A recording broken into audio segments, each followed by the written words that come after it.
ഒന്ന്, നിങ്ങളെ സമർപ്പിക്കണം.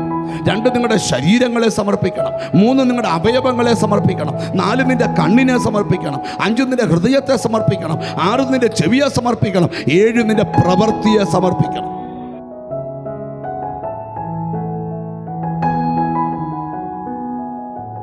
ഇരുപത്തിരണ്ടാം സങ്കീർത്തനത്തിൻ്റെ 8-ാമത്തെ വാക്യമാണ് ഇന്ന് നിങ്ങളോട് പറയാനായിട്ട് പരിശുദ്ധാത്മാവിൻ്റെ ഉള്ളിൽ നിയോഗം തന്നിരിക്കുന്നത്. 22-ാം സങ്കീർത്തനത്തിൻ്റെ 8-ാമത്തെ വാക്യം. നിങ്ങൾക്കറിയാം, 22-ാം സങ്കീർത്തനം ഒരു മശീയ സങ്കീർത്തനമാണ്.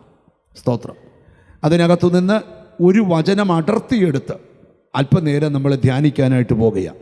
നമുക്ക് വായിക്കാം 22-ാം സങ്കീർത്തനത്തിലെ 8-ാമത്തെ വാക്യം. യഹോവയെങ്കിൽ നിന്നെ തന്നെ സമർപ്പിക്കാം, അവനവനെ രക്ഷിക്കട്ടെ, അവനവനെ വിടുവിക്കട്ടെ, അവനിൽ പ്രസാദമുണ്ടല്ലോ. 4 കാര്യങ്ങൾ ആ വാക്യത്തിനകത്തുണ്ട്.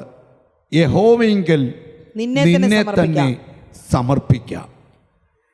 അപ്പോൾ എന്ത് സംഭവിക്കും? ദൈവം നിന്നെ രക്ഷിക്കും, ദൈവം നിന്നെ വിടുവിക്കും, ദൈവത്തിൽ പ്രസാദമുണ്ടല്ലോ. ഈ 4 കാര്യങ്ങൾ അല്പസമയം കൊണ്ട് നിങ്ങളുടെ മനസ്സിലേക്ക് കൊണ്ടുവരാനാണ് ഞാൻ കർത്താവിൻ്റെ കൃപയിൽ ശരണപ്പെടുന്നത്. ആ വാക്യം ഒരിക്കൽ കൂടി ശ്രദ്ധിക്കുക. യഹോവയെങ്കിൽ നിന്നെ തന്നെ സമർപ്പിക്കാം. ക്രിസ്തീയ ജീവിതം ഒരു സമർപ്പണ ജീവിതമാണ്. ചുമ്മാ വീട്ടിൽ ഇരുന്നപ്പോൾ എന്നാൽ പിന്നെ പ്രാർത്ഥനയ്ക്ക് പോരാന്ന് വിചാരിച്ച് വന്നവരല്ല. ആണോ? രക്ഷിക്കപ്പെടുക എന്ന് പറഞ്ഞാൽ ഒരു മനുഷ്യൻ ദൈവത്തിൻ്റെ മുമ്പിൽ സമർപ്പിക്കപ്പെടുകയാണ്. അതിന് വേറെ കുറച്ച് പദങ്ങളോട് നമുക്ക് പറയാൻ പറ്റും. സമർപ്പിക്കുക എന്ന പദത്തിന്, സ്തോത്രം, വിനയപൂർവ്വം അർപ്പിക്കുക, കീഴടങ്ങുക, പൂർണ്ണമായ ദൈവാശ്രയം, ഇതെല്ലാം സമർപ്പണത്തിൻ്റെ വിവിധ വാക്കുകളാണ്. സ്തോത്രം. ഇന്ന് നിങ്ങളെ തന്നെ ദൈവകരങ്ങളിൽ ഒന്ന് സമർപ്പിച്ചാൽ എങ്ങനെയാണ് നമ്മളെ തന്നെ ദൈവകരങ്ങളിൽ സമർപ്പിക്കുന്നത്? ചില വാക്യങ്ങളിലൂടെ നമ്മൾ യാത്ര ചെയ്യാനായിട്ട് പോകുകയാണ്. എല്ലാവർക്കും പരിചിതമായൊരു വാക്യമാണ് ആദ്യം വായിക്കാൻ പോകുന്നത്.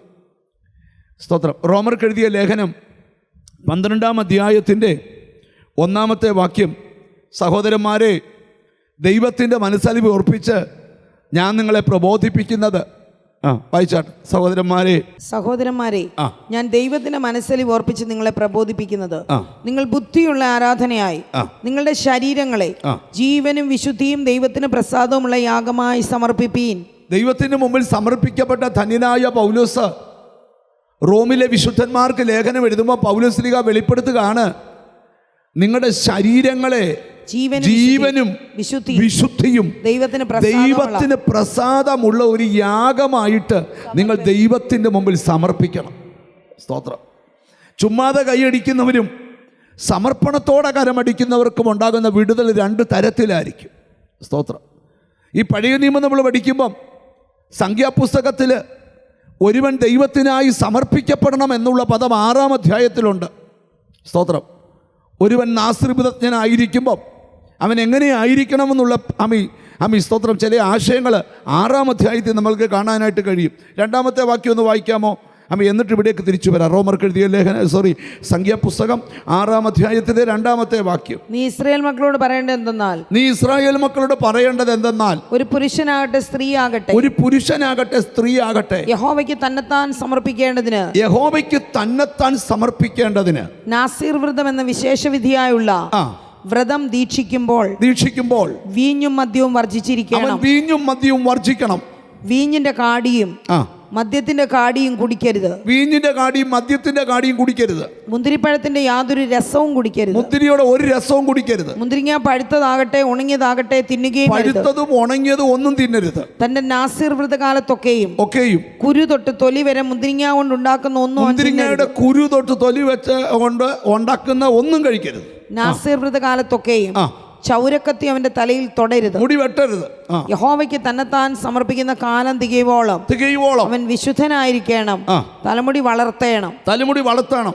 അവൻ യഹോവയ്ക്ക് തന്നെത്താൻ സമർപ്പിച്ചിരിക്കുന്ന കാലത്തൊക്കെയും ശവത്തിന്റെ അടുക്കൽ ചെല്ലരുത്. അപ്പൻ, അമ്മ, സഹോദരൻ, സഹോദരി എന്നിവരിൽ ആരെങ്കിലും മരിക്കുമ്പോൾ അവരാൽ അവൻ തന്നെത്താൻ അശുദ്ധനാകരുത്. ദൈവത്തിന്റെ നാസീർ വ്രതം അവന്റെ തലയിൽ ഇരിക്കും. ഒരു പദം കൂടെ. നാസീർ വ്രതകാലത്തൊക്കെയും അവൻ യഹോവയ്ക്ക് വിശുദ്ധനാകുന്നു. അവന്റെ അടുക്കൽ വെച്ച് വല്ലവനും പെട്ടെന്ന് മരിക്കുകയും ആ. അവന്റെ നാസിർ വ്രതമുള്ള തലയെ അശുദ്ധമാക്കുകയും ചെയ്താൽ അവൻ തന്റെ ശുദ്ധീകരണ ദിവസത്തിൽ തല ക്ഷൗരം ചെയ്യണം. ശ്രദ്ധിക്കണം, എങ്ങനെയാണ് ദൈവത്തിനായി സമർപ്പിക്കപ്പെടേണ്ടത് എന്നൊക്കെ ആ വാക്യങ്ങളിൽ നിന്ന് പഠിക്കാൻ കഴിയും. എന്നാൽ നാം ഇപ്പോൾ കൃപായുഗത്തിലാണ് നിൽക്കുന്നത്. പൗലോസ്ലീഹ വെളിപ്പെടുത്തുന്നൊരു ഭാഗം ശ്രദ്ധിക്കണം. നിങ്ങളുടെ ശരീരങ്ങളെ ജീവനും വിശുദ്ധിയും ദൈവത്തിന് പ്രസാദമുള്ള യാഗമായിട്ട് ആരാധനയ്ക്ക് വരുന്ന ദൈവമക്കൾ സമർപ്പിക്കണം. ദൈവത്തിന് സ്തോത്രം. ഇനി ശരീരത്തെ മാത്രം സമർപ്പിച്ചാൽ പോരാ. ലേഖനങ്ങളിലോട്ട് വരുമ്പം റോമർക്ക് എഴുതിയ ലേഖനം 6-ാം അധ്യായത്തിൽ പൗലോസ് വെളിപ്പെടുത്തുന്നൊരു ഭാഗമുണ്ട്.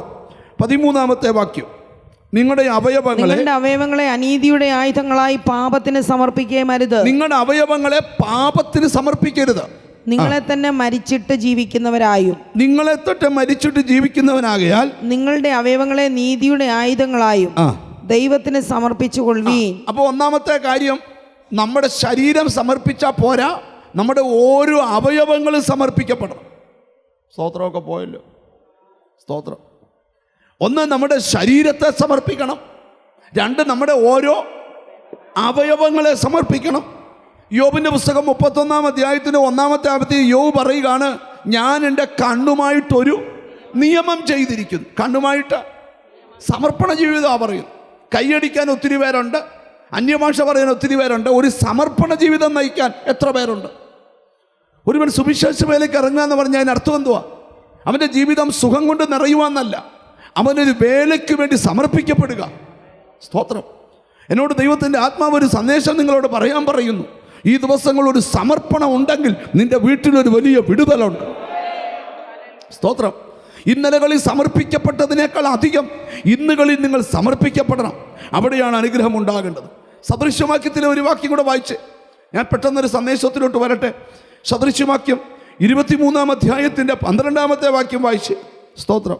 നിന്റെ ഹൃദയം പ്രബോധനത്തിനും നിന്റെ ചെവി പരിജ്ഞാന വചനങ്ങൾക്ക് സമർപ്പിക്കാം. രണ്ട് കാര്യമാണ് എഴുതിയിരിക്കുന്നത്. ഒന്ന്, ഹൃദയം സമർപ്പിക്കപ്പെടണം. രണ്ട്, ചെവി സമർപ്പിക്കപ്പെടണം. എന്തിന്? ദൈവവചനത്തിനായിട്ട്. സ്തോത്രം.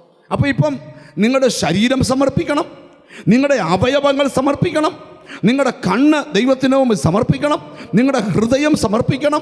ദൈവത്തിന് സ്തോത്രം. പിന്നെ അവിടെ എഴുതിയിരിക്കുകയാണ്, നിങ്ങളുടെ ചെവി സമർപ്പിക്കണം. അത് കൂടുതൽ സമർപ്പിക്കണമെന്നാണ് ഞാൻ പറയുന്നത്. ചെവി എന്ത് ചെയ്യണം?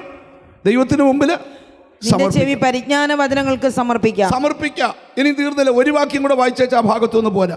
സദൃശവാക്യം 16-ാം അധ്യായത്തിന്റെ 3-ാമത്തെ വാക്യം കൂടെ വായിച്ചിട്ട് നിന്റെ പ്രവൃത്തികളെ യഹോവയ്ക്ക് സമർപ്പിക്കുക. നിന്റെ പ്രവൃത്തികളെ യഹോവയ്ക്ക് സമർപ്പിക്കുക. എന്നാൽ നിന്റെ ഉദ്ദേശം സാധിക്കും. 3-4 കാര്യങ്ങൾ പറഞ്ഞു. ഒന്ന്, നിങ്ങളെ സമർപ്പിക്കണം.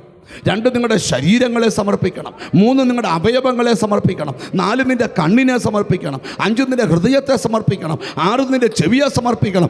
7, നിന്റെ പ്രവൃത്തിയെ സമർപ്പിക്കണം. വലിയ പ്രയാസമുള്ള കാര്യമാണ്. അതുകൊണ്ട് ആരുപോലും കൈയടിച്ചില്ല. എൻ്റെ പാസ്റ്ററെ ഇന്ന് ഭയങ്കര വിടുതലാന്ന് പറഞ്ഞാൽ എല്ലാവരും കൈയടിച്ചേനെ. പക്ഷേ ഈ സമർപ്പണം ലൈഫിൽ ഉണ്ടാകുമ്പോൾ എന്താ സംഭവിക്കുന്നതെന്നാണ് നമ്മൾ ധ്യാനിക്കാനായിട്ട് പോകുന്നത്. ദൈവത്തിന് സ്തോത്രം. ചെറിയ ചെറിയ സമർപ്പണം ഉള്ളവർ ഇന്ന് വലിയ വലിയ സമർപ്പണങ്ങൾ എടുക്കണം ദൈവത്തിന് മുമ്പ്. കർത്താവേ, ഞാൻ എന്നെ തന്നെ സമർപ്പിക്കുക.